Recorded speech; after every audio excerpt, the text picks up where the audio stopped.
পারে না। এজন্য আল্লাহ তাআলা পবিত্র কোরআনুল কারীমের মাঝে বলেন, হাল ইয়াস্তাবিল্লাযীনা ইয়া'লামুনা ওয়াল্লাযীনা লা ইয়া'লামুন, যারা জানে এবং যারা জানে না তারা কোনো সময় সমান হতে পারে না। কারণ যারা জানে তাদের ভয় বেশি থাকে, যারা জানে না তাদের ভয় থাকে না। এজন্য আল্লাহ তাআলা বলেন, ইন্নামা ইয়াখশাল্লাহা মিন ইবাদিহিল উলামা। আল্লাহ তাআলা বলেন, আল্লাহর বান্দাদের মধ্যে তারাই শুধু আল্লাহ তাআলাকে ভয় করে যাদের ইলম আছে, যারা জানে, যাদের ইলম আছে তারাই শুধু আল্লাহ তাআলাকে ভয় করে। ইলম না থাকলে আল্লাহর ভয় থেকে বঞ্চিত হয়। ইলম না থাকার কারণে তার আল্লাহ তাআলার ভয় থেকে বঞ্চিত হয়। এজন্য আল্লাহর ভয় হচ্ছে সকল নেক কাজের তৌফিক। আল্লাহ তাআলার ভয় হচ্ছে সকল নেক কাজের তৌফিক।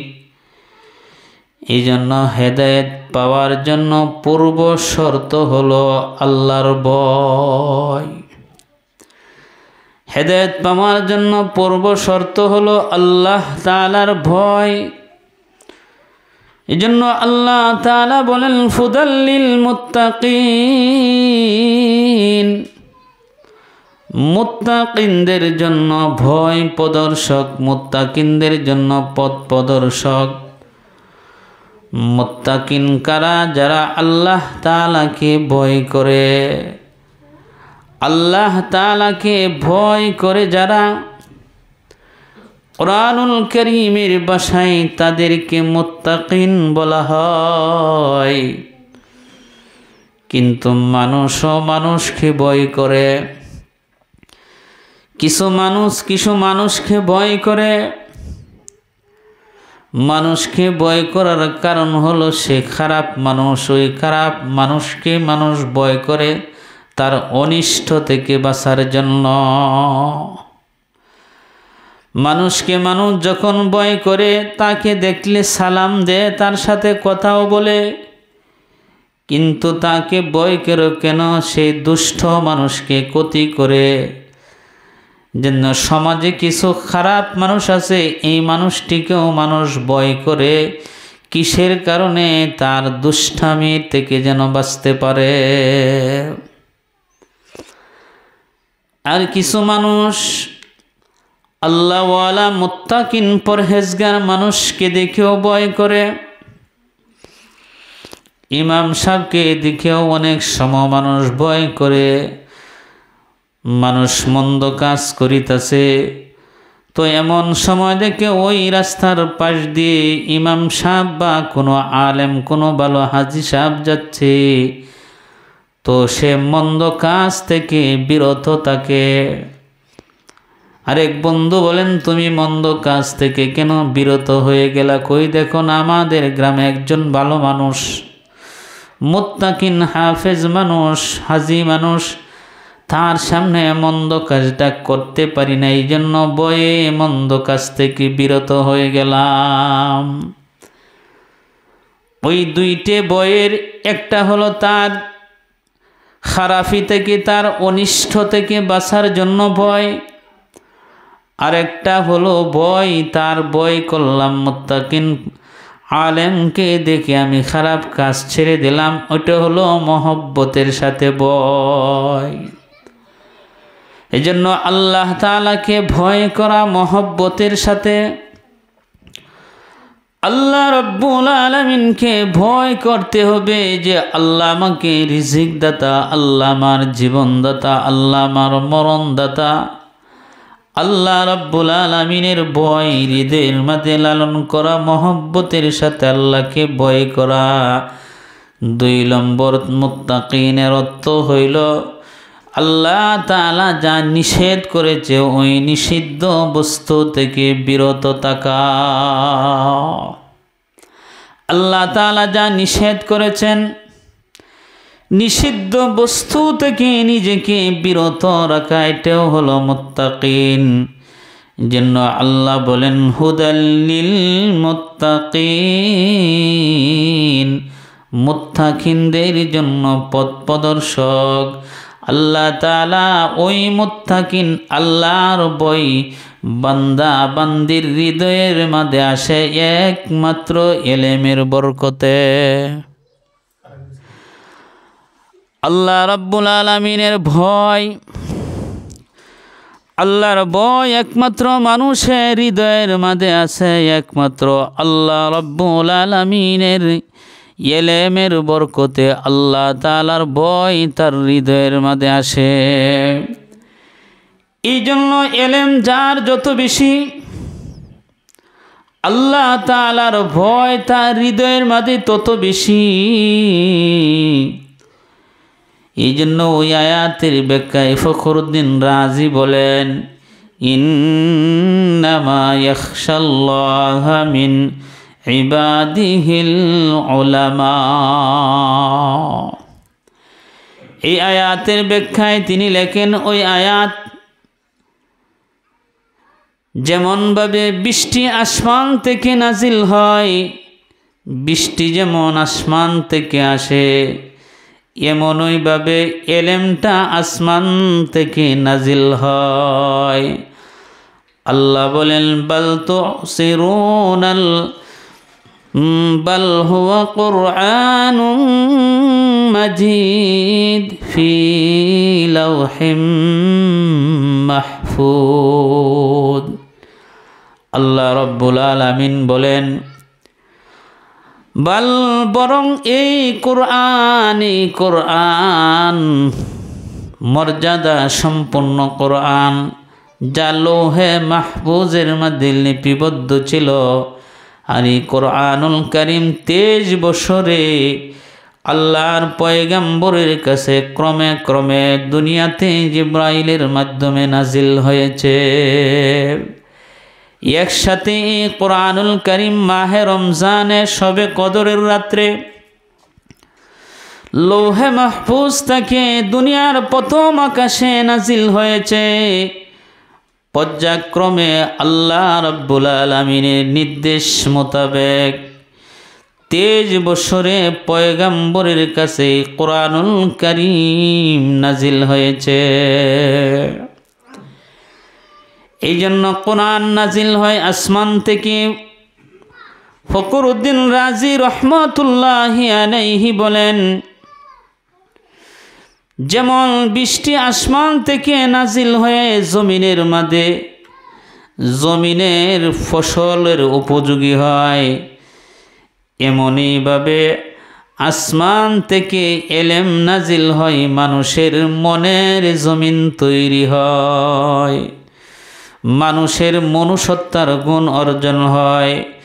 আসমানি ইলমের দ্বারা মানুষের মনুষ্যত্বের গুণ অর্জন হয়।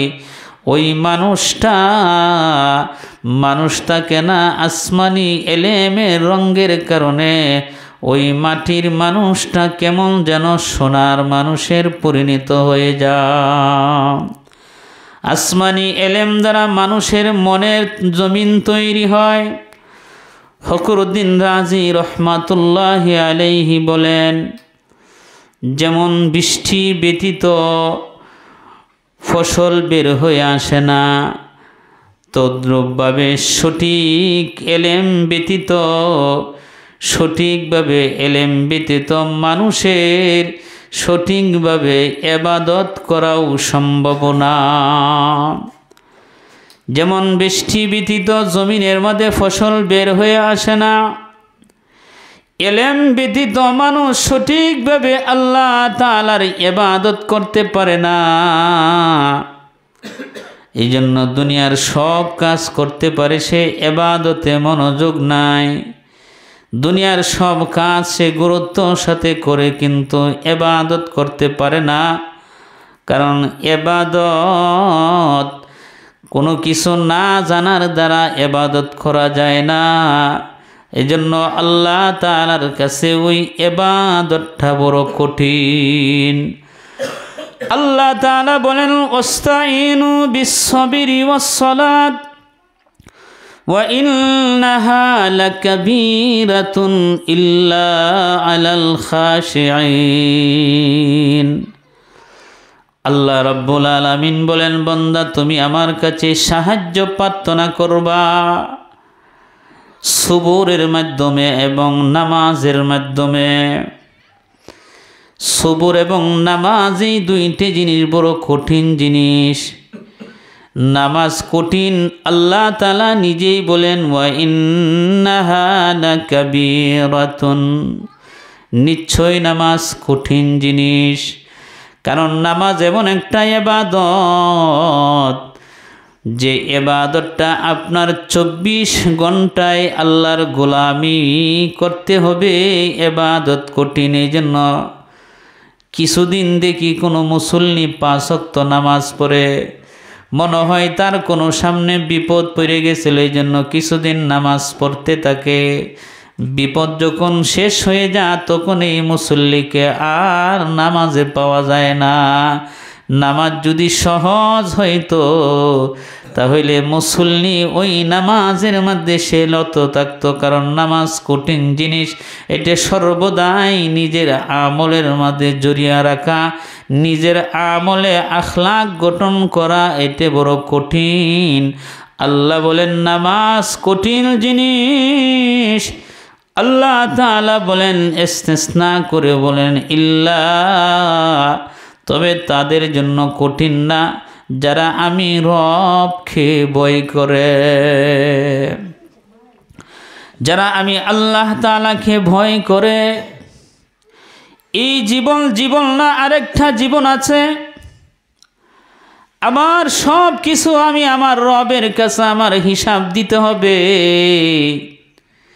যার ওই চিন্তা আছে যে আমি আমার রবের কাছে হাজির হইতে হবে, আমার রব আমার কাছ থেকে সব হিসাব নিবেন, এই চিন্তা চেতনা যার মধ্যে আছে তার জন্য নামাজ পড়া কঠিন না।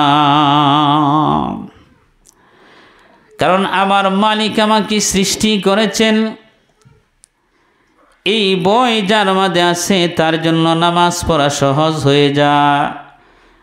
এই জন্য ফখরুদ্দিন রাজি বলেন যে এলেম ব্যতীত সঠিকভাবে সে ইবাদত করতে পারবে না।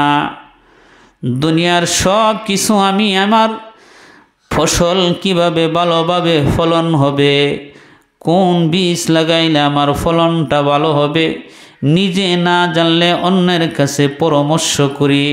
কিন্তু আখিরাতের ব্যাপারে আমরা কার কাছে পরামর্শ করিতেছি? আখিরাতের ব্যাপারে আমার অজ্ঞতা আমি নিজেই লজ্জায় দূর করি না। দুনিয়ার জিনিসের বেলা কোনো লজ্জা নাই। আমার জমিনে ফসল ফোটানোর জন্য আমি বুঝি না তো আরেকজনের কাছে বোঝার জন্য পরামর্শ করি। সামান্য দুনিয়া, কিন্তু আখিরাত যে আমি আমার আখিরাত বরবাদ হইতেছে কিনা, আমি কি ভালো আমার নামাজটা হচ্ছে কিনা, আমি কি সূরা ফাতিহা পারি কিনা, আমি যে সূরা দিয়ে নামাজ পড়ি সূরাটি আমার হচ্ছে কিনা, এই নিয়ে তো কারো কাছে পরামর্শ করি না। জানলেওয়ালা যার কাছে তার কাছে পরামর্শ করি না। দুনিয়ার সব কাজে পরামর্শ করিয়া এলেম অর্জন করি, কিন্তু নামাজ আখিরাতের ব্যাপারে আমরা অবহেলা। এই জন্য ফখরুদ্দিন রাজি বলেন এলেম ব্যতীত কোনো মানুষ সঠিক ইবাদত করতে পারবে না। আর তার মধ্যে যখন এলেম জানবে বুঝবে তো ইবাদত করা তার মধ্যে আগ্রহ জুটবে, আগ্রহ আসবে। কারণ ফজিলত যখন বুঝে তো তার মধ্যে আগ্রহ আইসে যায়। ফখরুদ্দিন রাজি রহমাতুল্লাহি আলাইহি বলেন আকাশে বজ্রপাত হয়, তারপর বিদ্যুৎ চমকা, আকাশে বজ্রপাত, বিদ্যুৎ চমকা, পরে বৃষ্টি আসে।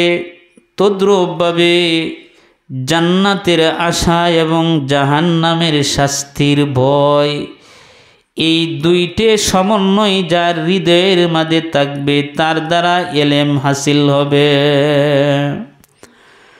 কারণ আমি জান্নাতে যাইতে হবে, তাহলে কোন জিনিস শিখলে আমি জান্নাতে যাইব, কোন জিনিস থেকে আমি বিরত থাকব, জাহান্নাম থেকে আমি বাঁচতে পারব।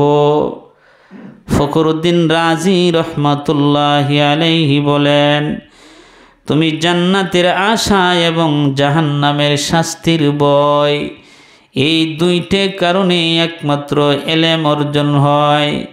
এই জন্য হজরতে আমিরুল মুমিনিন হজরত ওমর তিনি বলতেন, দুনিয়া হায়াতের জিন্দিগিতে তিনি বলতেন, আল্লাহ তাআলা যদি বলেন দুনিয়ার সব মানুষ জাহান্নামী হবে আর একজন মানুষ জান্নাতি হবে, তো আমি ওমর আশাবাদী ওই জান্নাতি মানুষটা আমি হব। এটা হলো জান্নাতের আশা।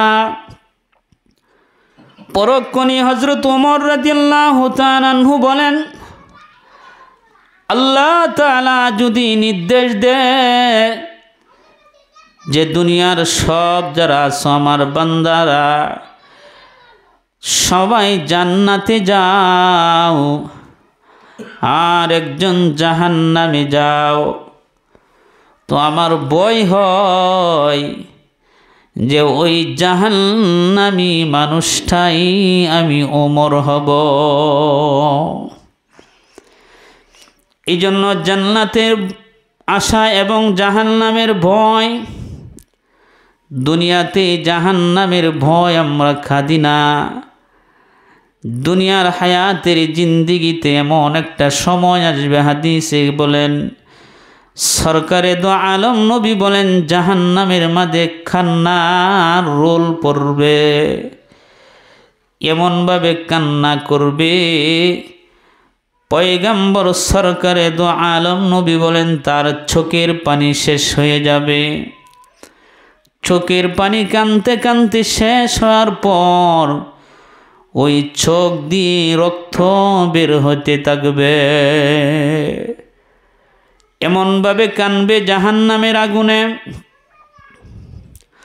আল্লাহ রাব্বুল আলামিন মাঝে মাঝে কিছু নজির দেখায়।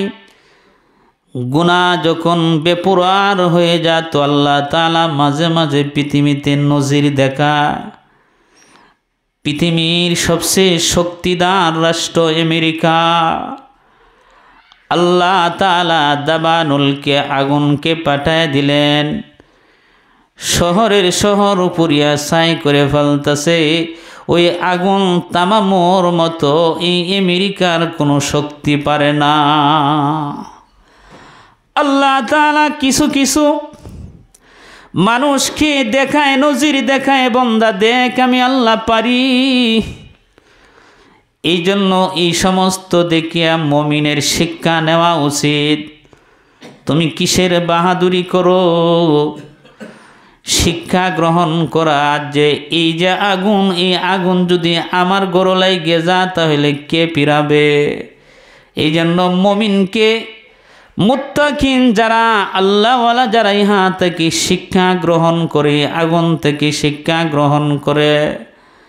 যেমন হজরতে ওয়াইস কুরুনি রহমাতুল্লাহি আলাইহি একদিন বাজার দিয়ে যাচ্ছে, তো কামারের দোকানের পাশ দিয়ে যাচ্ছে।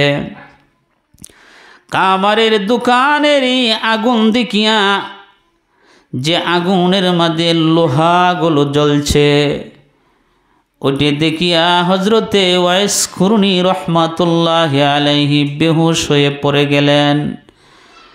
অনেকক্ষণ পর হুশ হওয়ার পর তাকে জিজ্ঞাসা করে, হুজুর আপনি বেহুশ হয়ে গেলেন কেন?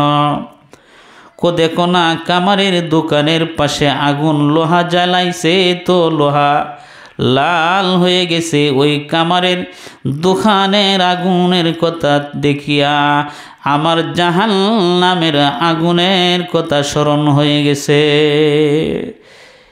এই জন্য আল্লাহর রাসূল সাল্লাল্লাহু আলাইহি ওয়াসাল্লামের কাছে একদিন জিবরাইল আলাইহিস সালাতু ওয়াস সালাম আগমন করলেন। হযরতে জিবরাইলের চেহারা বড় বিবরণ। হযরতে জিবরাইলের চেহারা বিশ্রী দেখা যায়, বিবরণ দেখা যায়। চেহারার পরিবর্তন, রং পরিবর্তন হয়ে গেছে। চেহারার বিবরণ যখন এমন দেখা যায় তো পয়গাম্বর জিবরাইলকে বলে, হে জিবরাইল, তোমার চেহারাটা এমন কেন? চেহারার অবস্থা এমন বিবরণ হইল কেন?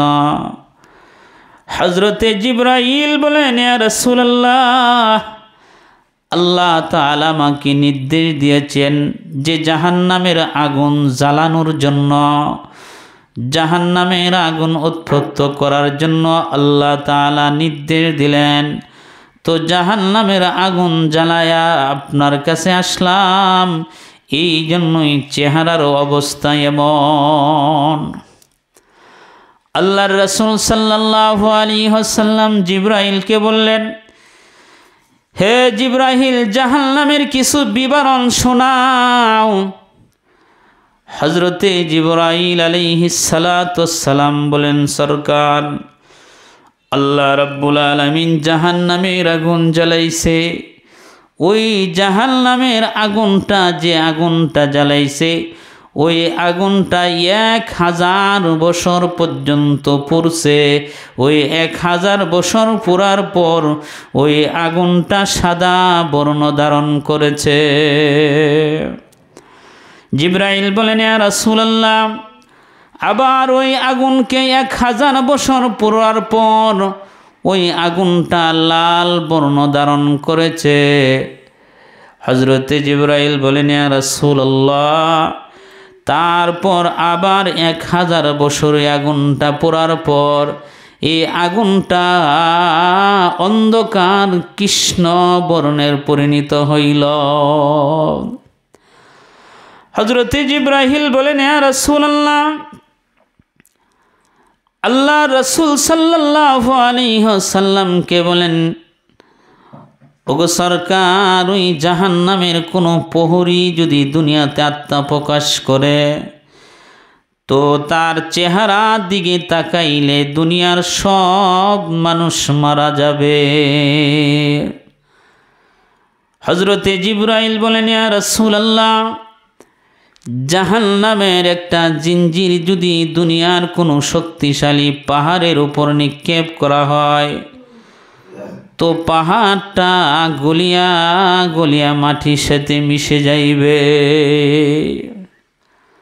আল্লাহর রাসূল সাল্লাল্লাহু আলাইহি ওয়াসাল্লাম জিবরাইলকে বলেন, এ জিবরাইল, কান্ত হও, আর সামনে যাও না, আর সামনে বেরিও না।